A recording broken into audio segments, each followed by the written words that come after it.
Going down. What did you say, Rebel Radio? Oh, wait. Let's do it again. Rebel Radio. What's up, Rebels? Welcome back to Rebel Radio, the weekly show where I bring you the rebels who are shaping our culture. I'm your host, Josh Levine. Today I have in studio with me Bear Grillz. Actually, we were over video chat, not, nothing in person these days. But Bear Grillz is, he's a DIMAC artist, one of our many DIMAC artists that we've had on the show. If you're not familiar with this dude, it is a great story. It's one of the things I love about doing this show is meeting people like this. So Bear Grillz, if you don't know, he's a popular dubstep DJ, producer. He DJs wearing a bear head costume. So if you've seen Marshmello, you've seen Daft Punk, you've seen Deadmau5, my man is rocking the bear head. But, you know, you're tempted maybe to have certain assumptions about a guy that wears a costume to DJ. This dude he's first of all, he's about his business. So he's got a great story he shares with us about starting out as a club promoter, throwing parties, then booking tours for other DJs, and then deciding, hey, I'm doing all this work, why don't I book myself? And that's literally how he became a DJ, and now he's making his own music and all that. So, you know, one of the things we always talk about in this show is how important it is to know your business, because that's what gives you the freedom to do your creativity, right? If your business isn't right, it's going to come back and haunt your creative process. So I love that. And then we talk about some really personal issues for him about mental health, and again, kind of a little bit deeper than I expected to go as we went into the interview. So that's what I love about this show. Hopefully you'll love it too. Let's do it.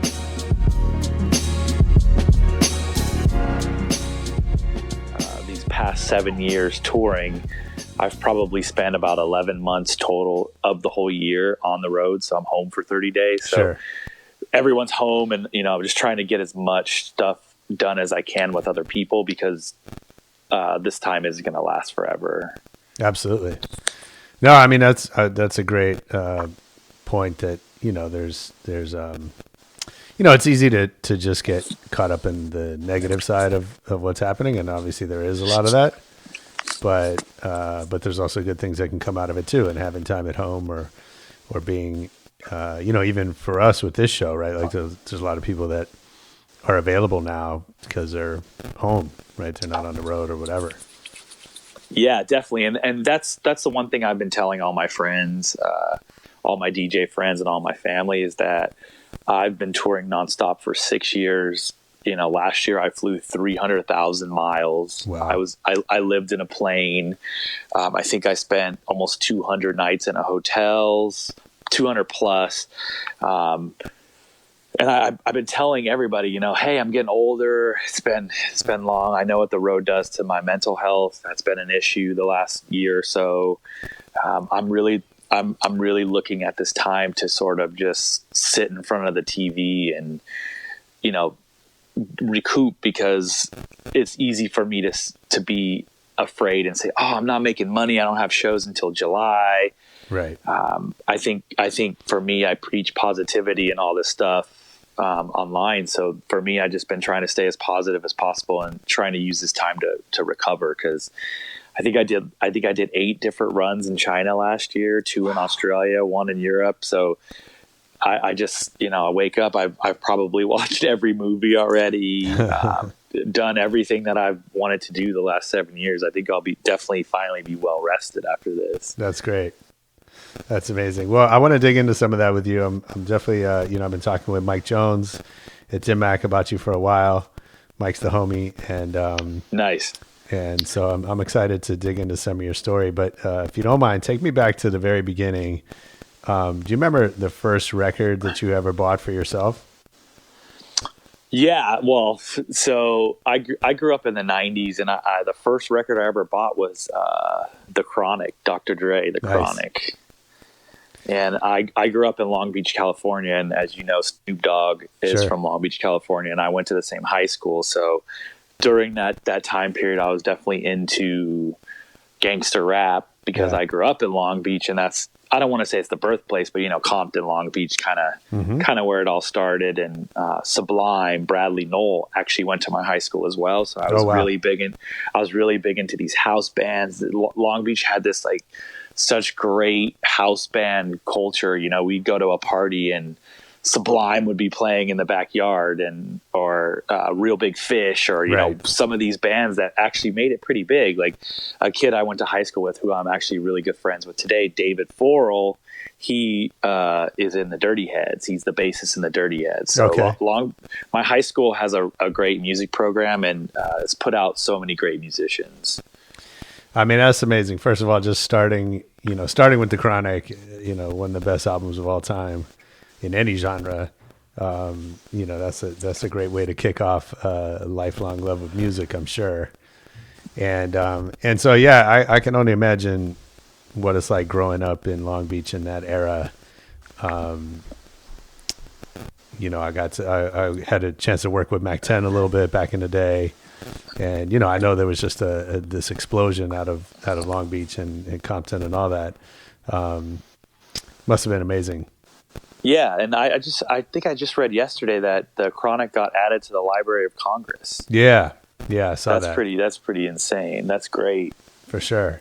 Yeah, I mean, it's interesting. I was in college when that record came out, and obviously it's such a different time in music now, but if you remember just the impact that record had on everybody, from the law enforcement that was, like there was I forget exactly, but there was like a lawsuit against Time Warner over that record, and and what it meant to fans and what it meant to artists and aspiring artists. It's just like Dre came and set the bar for everybody. Definitely, and it was cool to sort of. I always felt like I had a piece of it because Snoop was from Long Beach, and he the biggest records on the album were collabs with Snoop, and then the Dogfather came out, I think, the following year, and that was when it just, for me personally, was when I really got into the music. I was actually an athlete in high school. So what'd you play? I played baseball. Oh, cool. Played baseball in high school and college, and my dad was actually a musician. He was in a band. He was the lead singer, guitarist of a band for 20 years. Oh, cool. He made money off it, but it wasn't his full-time job. So he kind of did that on the side for a while and never really toured. But I just remember growing up, my dad singing and playing guitar. So I always felt like I had the music in me, but I wanted to be an athlete. Growing up, athlete's so much cooler than a musician in a child's eyes, I guess. Sure. So how'd you get started then making music? So it's kind of a long and evolving story, but I graduated from UC San Diego, public law, political science degree, wanted to go to law school. And during the time I wanted to study for my LSAT, I didn't want to work. So I moved back to Long Beach from La Jolla. And I had a good friend of mine. He was this Asian guy, and he was throwing parties at hotel conference rooms or whatever. And in high school, I was the guy who threw those epic parties because my parents would allow us, all my friends to come over, and I would have 500 kids in my house. Oh, wow. It would be these like slamming, and I would make these, and I remember my buddy and we would make CDs, playlists, and we would just have this CD changer, 5 discs, just going off all these hits and songs that we will want everyone to dance to, and we would set up a dance floor. And I did that several times, and when I moved back, I was like, I don't want to get that typical serving job at a restaurant and whatnot. And I just happened to go to one of my buddy's parties, and I said, dude, I did this in high school, and I'm not kidding when I tell you I used to have a friend that would have to stand at my front gate and turn people away because it was just too crowded. So I kind of had the idea. I said, look, let me throw one of these parties in this hotel. And I did that. I think I was like 21 years old. I made like $5,000, off this one party. 500 people showed up. Then I convinced a local restaurant that kind of had a bigger layout to let me bring in a DJ and charge money. At first, he was kind of reluctant. He decided to do it, and then first one I ever threw 600 people. The bar did the biggest numbers he'd ever, and he comes back. He's like, I need this every single week. So back in the early 2000s, there weren't many nightclubs in Long Beach, and soon because of that, nightclubs started popping up. So at a certain point, I was running all 4 nightclubs in Long Beach. The Long Beach Magazine named me the most innovative mind of Long Beach because I had created a business out of nothing. Oh, that's amazing. I was throwing official Grand Prix parties. I actually had DJ AM come to Long Beach and play at a restaurant for a Grand Prix party, because the Long Beach Grand Prix is a pretty big deal across the world. Yeah. So I did that, and I just kept growing. I grew this business to 13 different markets across the West Coast.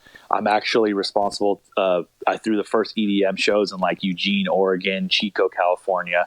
I just would come into most of these college towns when EDM was still kind of controversial. Most of these venues didn't want to throw it because of all the drugs that were associated with it. And I convinced all these concert venues in these college towns to let me throw it. And I decided to come up with a name, and the name was called Into the AM. And at that time, I had become friends with Steve Aoki because he was throwing parties, I was throwing parties. So he would come down and DJ some of my parties as he was getting bigger. And, I kind of grew him in California. He did a tour. I don't know which year, but 2012, 13-ish, he did the Dead Meat tour. And I actually booked like 10 of those shows across the West Coast. Oh, nice. So from that, I had a name. It was called Into the AM. I decided to do a EDM blog because a lot of these blogs were super poppin' at that time. Like Gotta Dance Dirty was a big one. I don't know if you remember that one. Yeah, of course. I don't think those boys are still kind of influenced in EDM, but they don't have that blog anymore. Right. So I started the blog, and then I decided, hey, I'm doing these big concerts for some of the biggest EDM artists. I should find talent and manage this talent because I could actually put them in front of DJs and kind of give them exposure. If I'm booking Steve Aoki and I find this kid who is an amazing producer and a cool DJ, I can put him before Steve Aoki and, blow him up and take a percentage of that and take a percentage of the party, yada, yada, yada. Started Into the AM clothing, actually sold that to the Amazing Lights crew. Oh, cool. And that guy went on to Shark Tank and got like almost $2 million from Mark Cuban. So that's kind of cool. Nice. So anyway, I started doing that, started managing some kids from across the country. And I just, I went on tour with one of them, and I just kind of decided, I said, hey, I think I'm going to give this a shot because of who I know and, what I know from a marketing perspective and all this. I think I can create a brand that could be cool and, kind of blow that up and do it myself. Instead of taking 15 or 20% from these kids, I'll take 100%.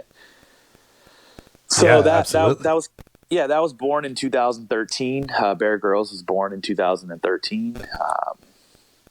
And I mean, that's pretty much how it started. I just, was in the music industry. I don't think that if I didn't have prior experience, I don't think I would have been able to do what I have done with it.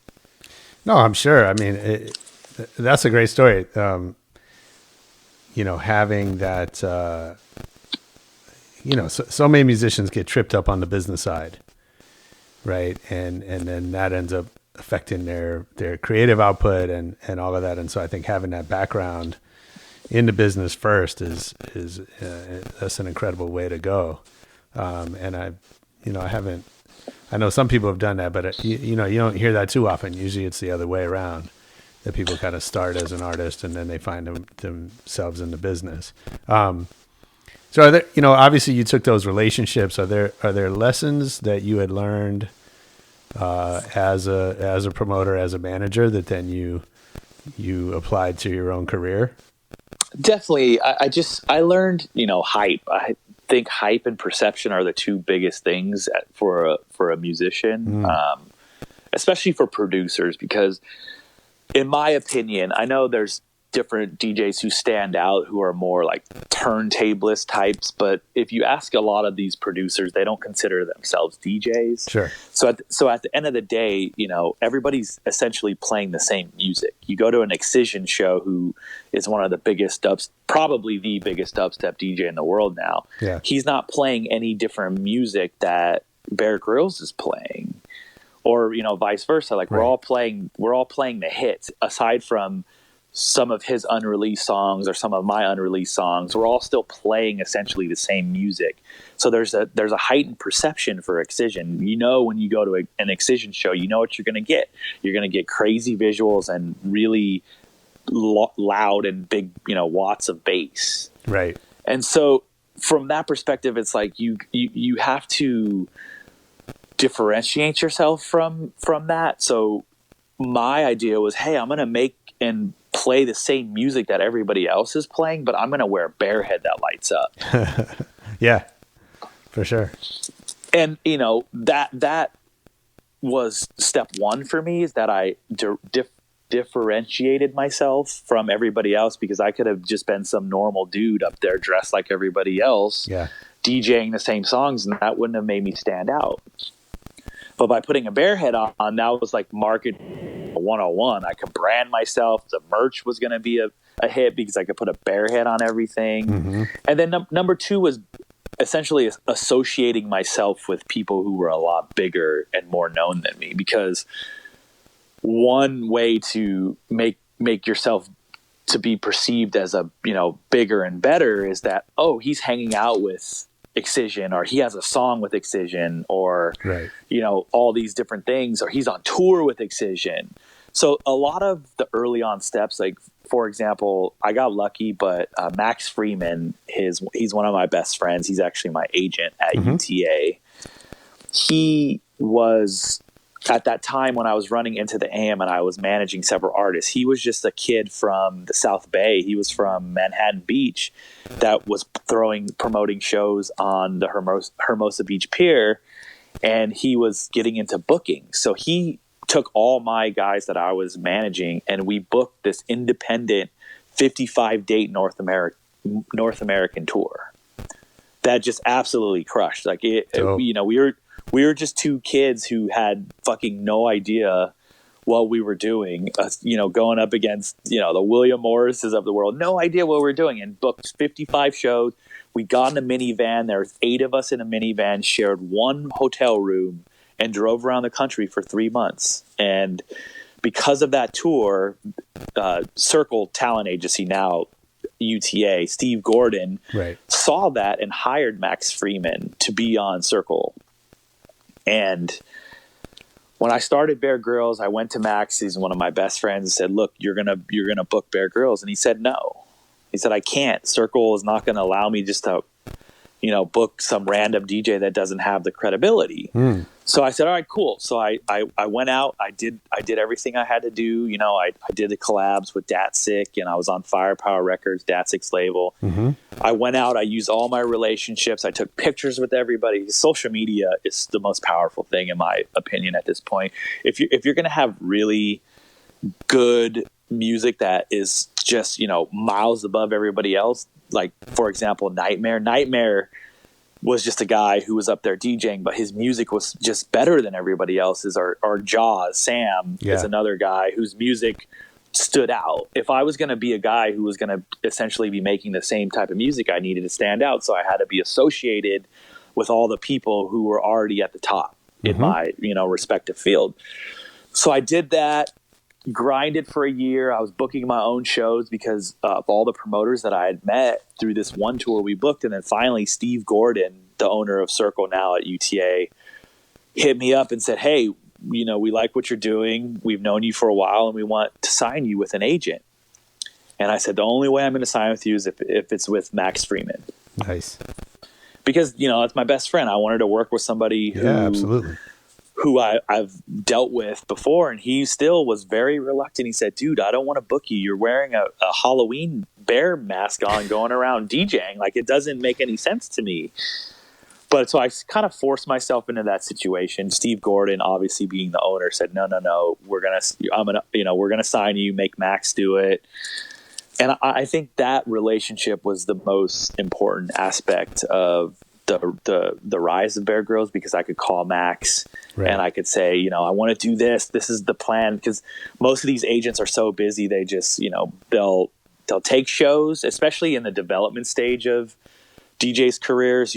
Some promoter sends in an offer. They'll say, yeah, we'll take it. Sure. But they're not actively going out and searching for shows for an act that's in a development stage. But I was on the phone with him every day, pushing him. We need shows. I don't care. I'll lose money. We'll do whatever it needs to be done. And we lost money for the first year. And finally, Excision, his very first, he's kind of since done a continuation of this tour. I think it's like year 4 or 5 now, but I was on the very first year of that tour, and I made less than what I needed than I spent on that tour. I lost money on that tour, but it was one of the greatest opportunities, because at that point, his shows were still 3,000 to 5,000 people. So even though I was opening the show, I was probably playing in front of 1,500 to 3,000 people every night.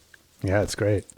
And that's in the development stage. That was all I needed, because I still, 6 years later or 4 years from that tour, I still see the majority of people wearing Excision merch at my shows. Sure. Because, that's where they saw me for the first time. So I have a couple of questions about the bear head. You kind of talked about the upside of it, right? Which is getting people's attention and differentiating. And I can definitely see that. Tell me about the downside of that decision. There's definitely different perspective. There are different aspects of the downside of that decision. Yes. Okay. So first, I think I'm on like the 8th iteration of the bear suit. Very, very first suit. We'll talk about that one first. I found it on eBay. It was just a professional mascot costume that I paid $200.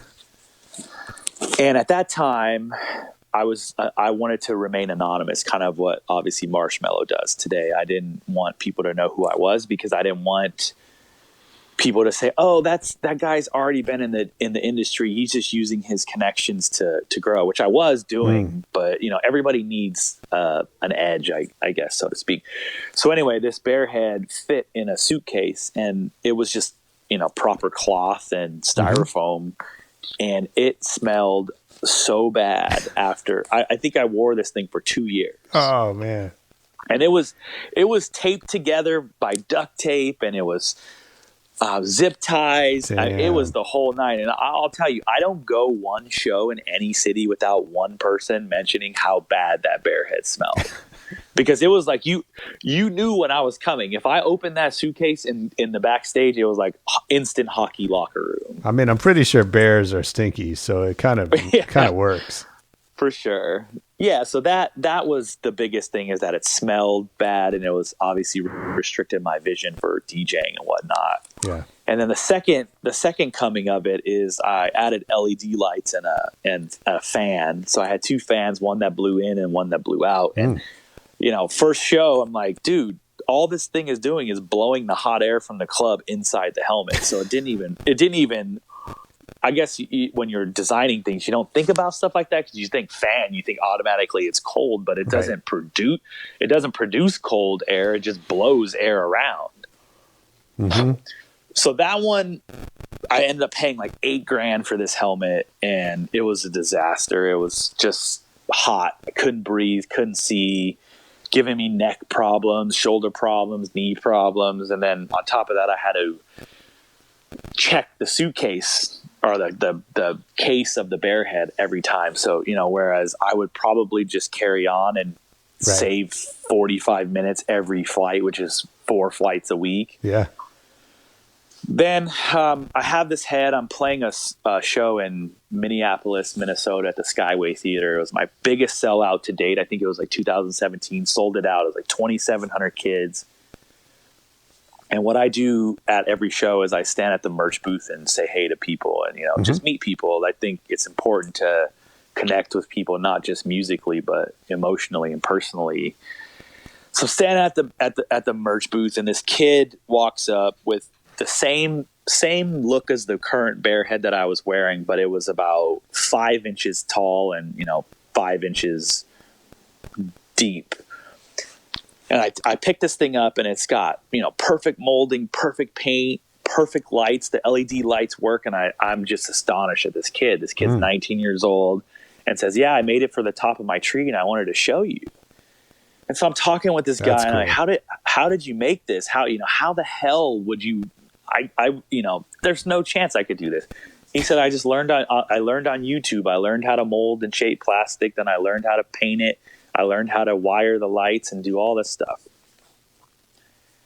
And so I asked him, I said, straight up, dude, you think you can make a life size of this? He said, yeah, I'll, give it a try, whatever. And he did. And we basically I pay the cost of it, and he's happy that he gets to make them, and I give him free tickets to all the shows, and I do all these things for him, and he doesn't want money on top of all that stuff. Right. And he's made about 4 of them now for me. All the last 4 bear heads that I've had, he's made for me. That's amazing. Which is so cool. Yeah, that's amazing. I love that story, and I love the evolution of that. So, and then I know, I've seen online, at some point you decided to take it off and kind of reveal yourself on Jerry Springer. Tell me what happened after that, like the next day, or as kind of word got out. How did that change things for you? It definitely brought me a little bit more into the mainstream. Yeah. I was on the Excision tour back 2016 again, and I remember I had to leave the tour to go film the show. And of course they filmed it, I want to say in March, and it didn't air till the end of May. So it was a couple months in between. And at that point, kind of a funny story, I was still anonymous, obviously. So I hadn't even told my family yet. Oh, wow. Because I didn't want my family to worry. Cause kid says, "Oh, I want to be a musician." That's, immediately they're thinking fail. That's not going to work. He's not going to make money. It's so hard. Yeah. So I didn't want to stress the family out. I just wanted to go. I told them I was just touring with the DJs that I managed, because I was still managing DJs on the side as I was growing the Bear Grillz project. So when I found out about filming the Jerry Springer show, it was around November. So they said, we're going to film it in March. It's going to air in May. So I had to sit down with my family at Thanksgiving and say, "Hey guys, I've been DJing under this alias, and I've been wearing a costume, so you guys didn't know it was me. But I need you to know I'm doing this, and the Jerry Springer crew have asked me to reveal myself on the show." So, it's a crazy thing. Leave the tour, go film this, and I looked at it as a massive troll, because Bear Grillz in itself was a troll at the beginning to begin with. And I thought, what bigger troll to do than being on the Jerry Springer show, where 2 million people watch this show, Crazy. And it was cool. They brought in an EDM crowd specifically for the show, so it wasn't like these old people being what the hell's going on? I don't know. And it was pretty hype. I played a couple of new tracks, and it helped in the obviously it helped in the recognition factor. It was more of a funny troll though, because I still see friends who are DJs, and they all, the first thing they say is Jerry Springer. Right. I can't get away from it. Fans, at least once a show, people say, "I can't believe you're on Jerry Springer. I saw you on Jerry Springer," or this and that. So it was cool. It was a great step in the evolution at that time. Definitely. So did you find yourself kind of like, taking a sigh of relief after it happened, or did you find yourself like worried about, I don't know why there would necessarily be a backlash, but just meaning like now all of a sudden people know who you are, when before you had the anonymous kind of protection? Yeah, it was the anonymity was cool, because there was a bunch of theories that it was Skrillex or, it was one of these Right. top DJs at the time. And I really played on that. Sure. Because that, if someone thinks it's Skrillex, they're going to care more about it. Mm-hmm. And my big concern was that I'm going to take this mask off and they're going to say, this is just some random dude. Right. It's not Skrillex. Why have I been following this guy for so long, Right. But no, it was mostly, it was all positive. There was nothing bad. They all just said, oh, okay, cool. It's, it's a dude. It's a guy named RJ. Mm-hmm. And up until that point, it was kind of sucked because I read an article about Uzi, and Uzi was like very, very secretive at the beginning of his plight up as, being a worldwide touring DJ. And Yeah. he always said, it sucks because I can't go to after parties. I can't enjoy things that a normal DJ can enjoy because I have to keep myself covered at all times. And I experienced that. I could just go and walk in the crowd and nobody would know who I was. They'd just be like, oh, some random dude. Right. And it kind of sucked that I couldn't enjoy the fruits of, Sure. being this big touring DJ. So after that, I'll never forget. I don't particularly remember what city I was in, but I walked on stage to kind of go set up before I was going to play. And I heard several people scream, RJ. And it just kind of took me back because that was the first time it ever happened. Somebody had recognized me outside of, someone I had known previously. Yeah. So that was cool. I think in the long run, it ultimately helped my brand because I was able to connect with everybody on a more personal level as opposed to seeing this character on stage and then not seeing the personal side of who he is as a person. Because up until the point before I had revealed myself on Jerry Springer, it was all sort of robotic type tweet, social media posts, or only dealing with the brand. After I could talk about personal things in my personal life and things that, people say, oh, he's actually a human and he's a good guy. So if you're talking to up and coming DJs today, or maybe you're, let's say you're giving a graduation speech at UCSD, would you tell people to have an alter ego? Like, should we all do that? Or would you approach it differently now, knowing what you know now than you did? I would, but when I say no to the alter ego, I mean the costume aspect of it. Sure. I think having a great brand is the number one thing. Like Jaws, for example. Yeah. He doesn't wear a mask, but he has a great brand. The name is great. The brand is great. He can do so many different things. If I look back on my own experience, I wish I could still do Bear Grylls, but not necessarily have to wear the bear head. Mm-hmm. Yeah. It's just caused so many problems with me physically wearing that. I'm like a football player, basically right. jumping around with a helmet on. It's just not good for your body. Yeah. So in that sense, I would think branding is number one importance. I don't think wearing a costume or a helmet or a mask unless it really does pertain to the brand. So tell me, what does that mean going forward? How are you thinking about your brand, from here out? As far as just like music, well, I think what you're saying is at one point, your brand was really tied up in the bear head, and to some extent it still is, but you're out there now. I think you've become now more than that because everyone knows you're a real person, right? So I guess if you look at, what you're doing now or the next couple of years, like, what do you want that brand to be? What's the vision?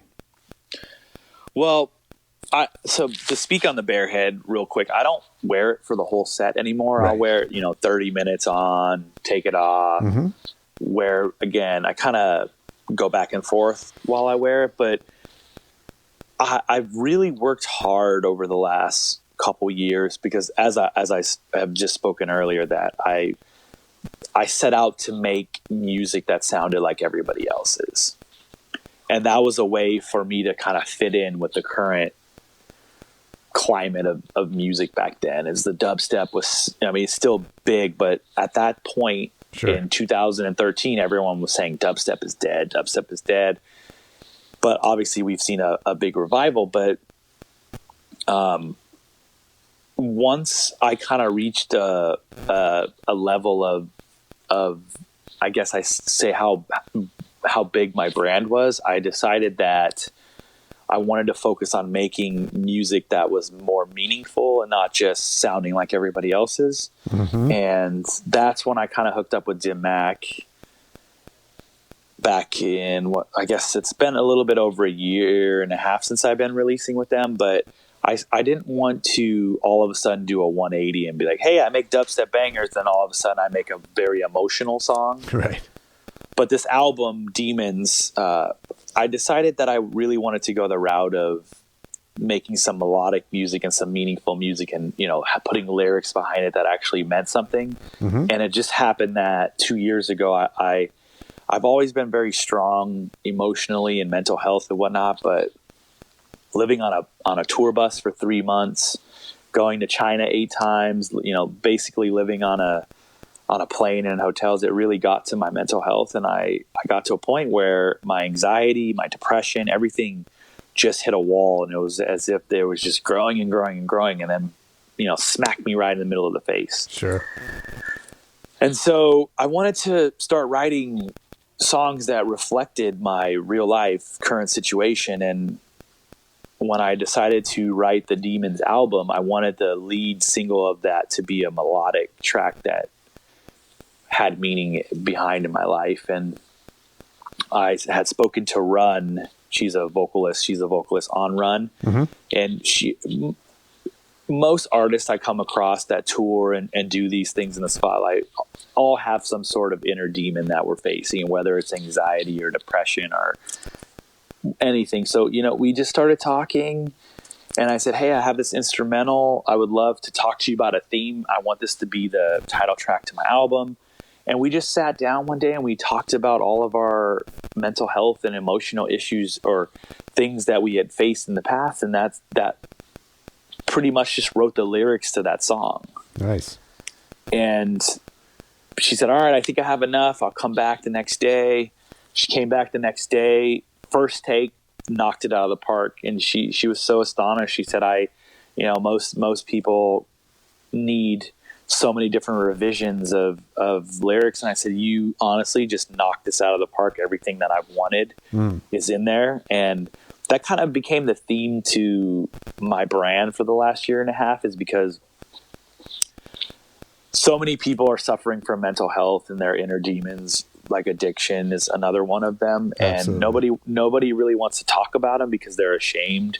For the kids that are, 16, 17, 18 years old, they don't want to talk about it with their friends because their friends are going to laugh at them. And they don't want to talk to their parents about it because their parents are going to get mad and, just get mad because they're not a certain way. So I dedicated my voice and my brand to this. And about a year ago, I opened up my personal email and said, hey, look, if you have no one to talk to, I don't want you to feel alone. Email me and let's talk and let's work through your problems, because I was a recovering person of, what happened to me. I was able to self-medicate and get better. And I just learned through different things how to treat my anxiety and how to treat these different things that were ailing me.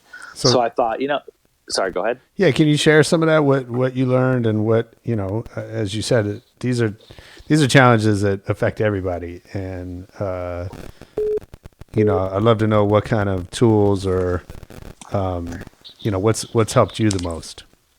Well, the first foremost, I've always treated my career as just something that's fleeting, in the sense that I don't get caught up in I don't get caught up in praise. I don't get caught up in being, this person who people look up to. I always look at my situation as I'm a human being just like everybody else. So when this time that I'm enduring right now ends, I'm not going to be stricken with, needing attention and needing all these things. Mm-hmm.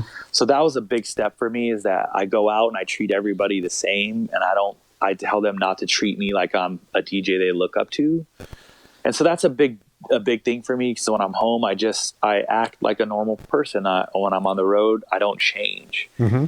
And when I started going through all these problems, I didn't have a drinking problem by any means, but I was like everybody else. I would like to have a drink to sort of relax Right. at a show. And sometimes you have a couple extra. It was just a normal thing. And I think the first thing I did when I started noticing that I was having some problems, I quit drinking. Mm-hmm. So it's been almost 2 years since I've had a drink, and it was a great first step for me. And not feeling hungover in the morning when I have to fly across the country or, fly to Asia or wherever it had to go. That was a great first step for me, and just keeping my head clear.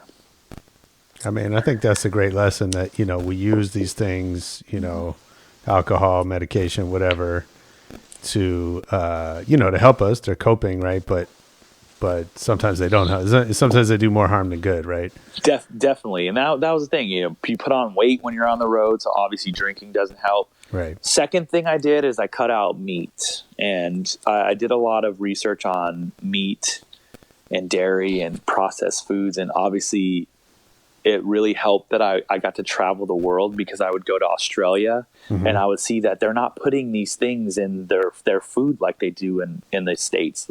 Right. And I really educated myself on food and nutrition. And I started noticing that everything we eat, they add sugar for no apparent reason. I mean, for it to taste better. Mm-hmm. But fat and sugar and all this stuff is added to all of our foods.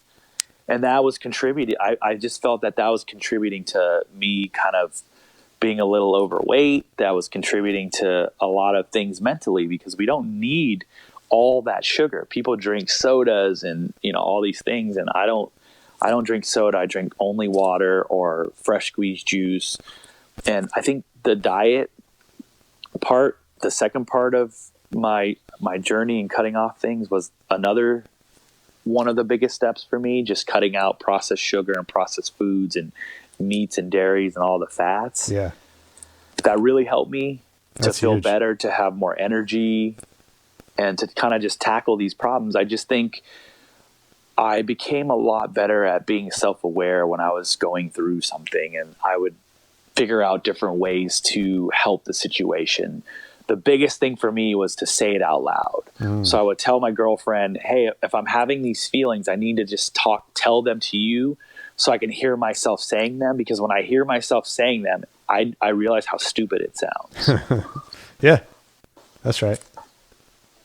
And that was probably one of the bigger things too, is that I would say these things out loud and be like, why do I feel this way? I'm the most fortunate person on this earth. I know I work hard, but I make money. I'm not struggling. I get to travel the world.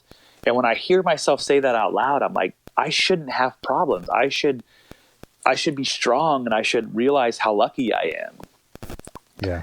And that was I read a couple books and, did research on how to overcome these inner demons and whatnot. And that was probably the biggest lesson for me, aside from the diet, was that just talking and saying them out loud and getting them off your chest, because then you start to realize how crazy it sounds. Mm-hmm.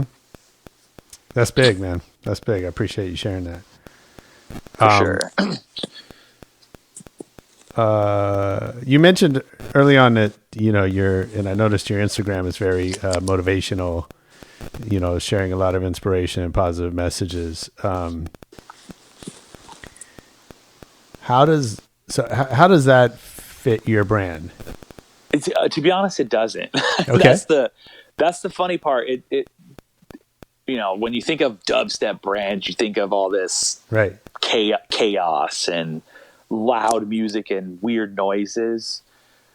But I think I've been able to do a good job of just to be motivational for these people, because I've gone through it and I practice what I preach. I always wanted to make sure that I wasn't one of those guys who pretended to do something just to be cool on social media. Yeah. And I wake up every morning and I do my best to stay positive, and I do my best to work as hard as I can and do everything I can for everybody around me. And I just wanted my personal side to reflect more, which doesn't necessarily correlate with dubstep, but I feel like I've done a decent job in kind of connecting the two, because it's okay for somebody to be a certain way and to like different things, in my opinion. And that's one thing that I preach to people is don't be afraid of who you are. If someone's going to laugh at you, they're not worth it. Right. So for me, just because I like heavy dubstep and I play heavy dubstep doesn't mean I can't be motivational or have feelings. And I think that's a big step for me, because it's sort of teaching, because, you know, the demographic of people who follow me are they're the younger generation, 16 to 24. And right. I think they need to know that they shouldn't be afraid to have a voice. I just think the culture online is so harsh. Anytime anyone does anything that someone doesn't accept or approve, it's like they just ridicule and kill these people online. Yeah. And that's tough. Well, I also think, you know, like you say it's off brand, but I also feel like going off brand sometimes is an important part of building a brand. Definitely. Like, I don't know if you agree with that, but I feel like if you're just hammering the same message, the same image, you know, it's kind of always on script, then, you know, it doesn't resonate with people. People want to see people being human.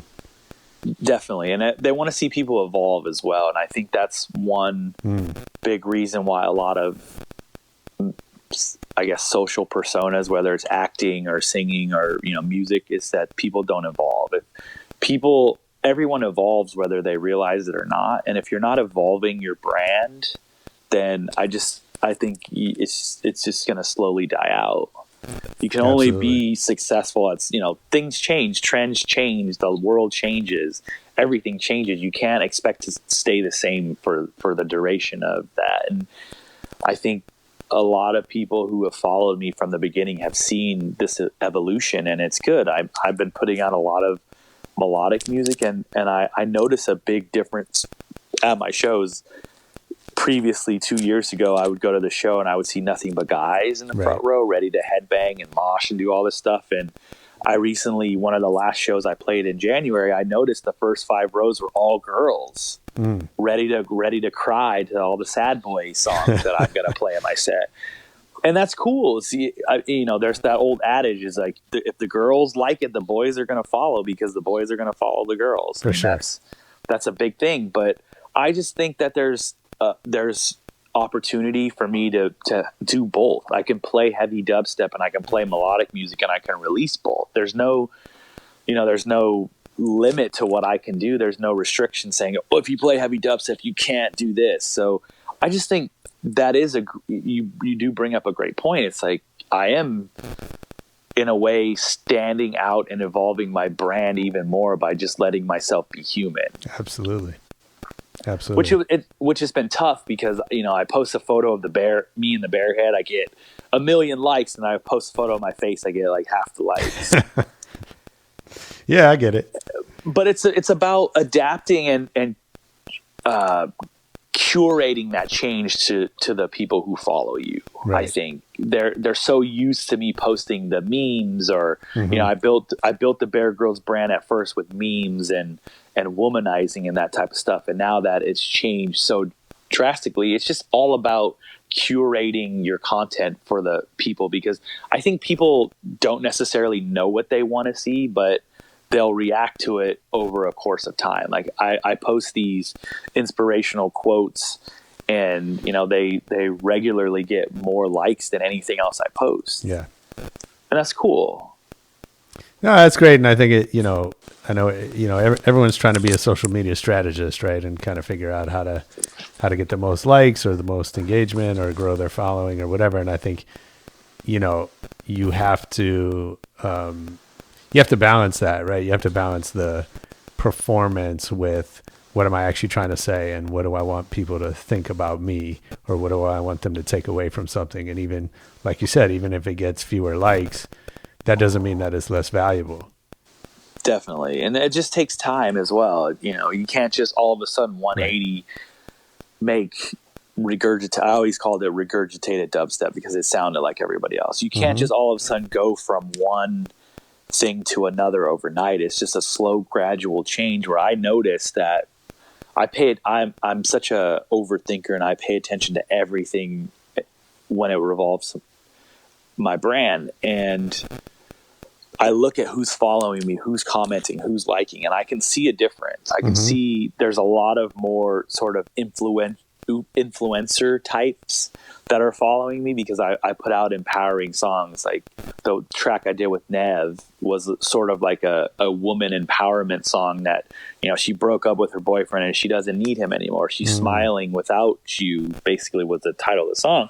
And I noticed that's become an anthem for a lot of these people online that post about breakups and, being a stronger person. And that's cool. That's great. So what are you most excited about next? To get over this damn virus, man. I want to go back to playing shows. No. I'm sure. No, I'm excited, man. I've got a lot of music that's unreleased, and I'm always trying to think one step ahead. And I just think I'm very excited to evolve even more and make a set that has all the emotions, and that's what I want. I don't know if you're familiar with the cover of the Demons album, but yeah, on half of it is half of the forest is colorful and the other half is black and white, and the other half that's black and white is the human side, and the colorful side is the bear side. So that kind of signified for me that, even though our lives can be dark and grim in real life, we use music and we use concerts as an escape to go and to escape this reality and have fun and let loose. Yep.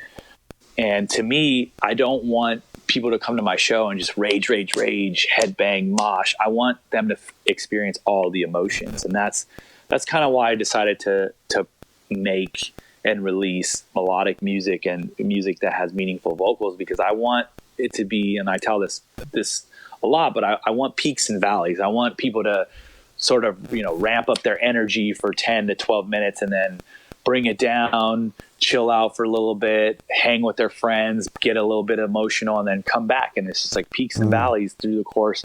And it's almost like telling a story through the music. Yeah. And that's cool. I don't want people to come and be like, oh, I heard this set before from DJ so-and-so. It's the same thing every time. Right. Just kind of want to stand out. Yeah, I love that. Nice. Well, let me get to a little lightning round before I let you go. For sure. What's your favorite city to travel to? City, Paris. Yeah. Hell yeah. I'm sure that one is a common. Yeah, I love Paris. Common. Who's your favorite DJ? Ooh, that's a tough one. Favorite DJ, just DJ wise or producer wise, or that kind of. Who's your favorite DJ that you've seen live? I think Hero Bus is one of my favorites. Trampa is one of my favorites. Those two are probably. Trampa he's just phenomenal, man. He'll mix like 2 to 3 songs at a certain time, and just things that you would never expect to go together. He's just creative, and I think obviously today's world, DJing is sort of a lost art. Most of us are just going up there mixing from song to song and not doing, scratching and all this stuff. So it is cool when somebody like A-Track or one of those guys actually has turntable skills. Yeah. I know you mentioned some books that were helpful to you. What's the last great book you read? Oh man, the last great book I read was Bitcoin Billionaires. Actually. Okay. Nice. What movie have you seen the most in your life? The most in my life? Ooh.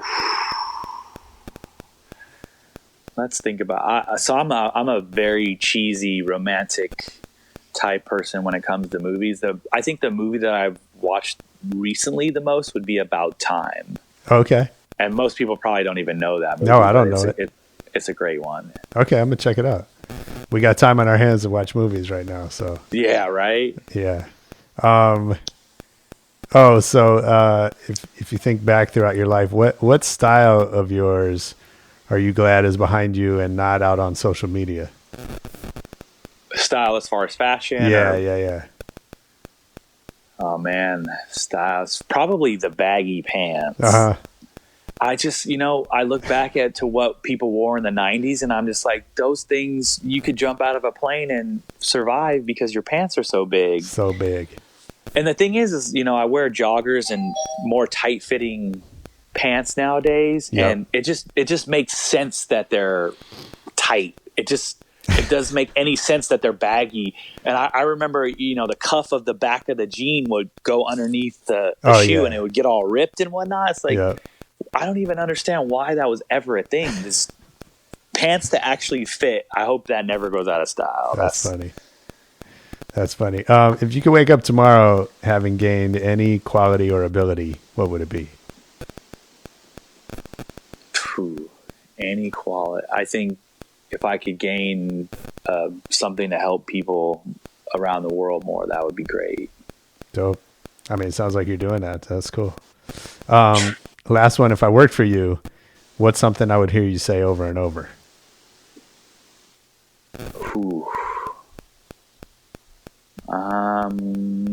What do I say a lot? I'm very neat, so it's probably like close that drawer, put that pen away, something along those lines. I just like to be very orderly. My life is very chaotic when I'm dealing with 4 different agents across the world and my manager and all the shows. When I'm home, I like to be very orderly and neat. So it's probably something to put away. Yeah. I know that sounds lame, but I'm pretty lame when I'm home.